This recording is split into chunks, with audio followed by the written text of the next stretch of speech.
stand by that notion. Yeah. So what you're instructing people to do is switch the metric of what they're considering as evidence. Right. So in that respect, let's take it out of fitness, put it into business, right? I've always, and this is what I teach entrepreneurs, it is going to take you 3 to 5 years to build a sustainably successful company, okay? Along the way, you're gonna go for weeks in the beginning where revenues are very small or non-existent. But in order to traverse past all of that, you have to change the metric that you're considering as evidence of forward traction.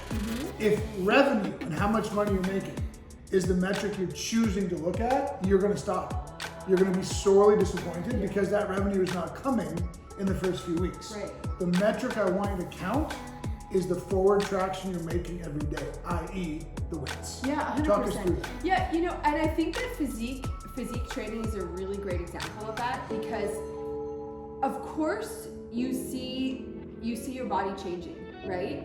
But you're never really ready till show day. Yeah. Right? You've never arrived at your optimal space until show day, right? So you can't possibly, and the interesting thing about it too is, and I love how you and we always talk about like something better.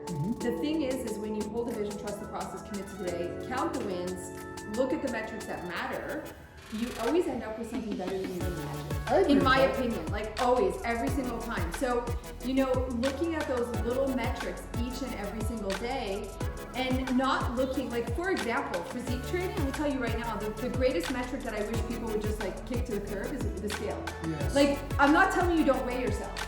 And I'm also not saying the scale doesn't matter because I'm not one of those people, I don't even get me started on my soapbox about throwing the scale out, right? Like I know like people have poor relationships with scales, but the thing that you need to remember is the scale is one metric.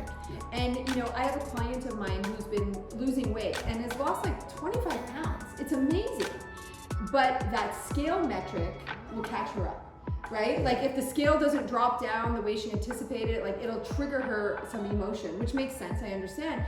But I always like pound back at her, but like look at what you are doing. Sure. You never miss your steps, you never miss your macros, you never miss your workouts, you're always looking to level up. Those are the metrics that I want to be gauging because the scale in this case is just one metric. And so I'd love to teach people or to reinforce to people, don't look at just the one metric, look at all of them. Yeah. And that's where counting wins comes in.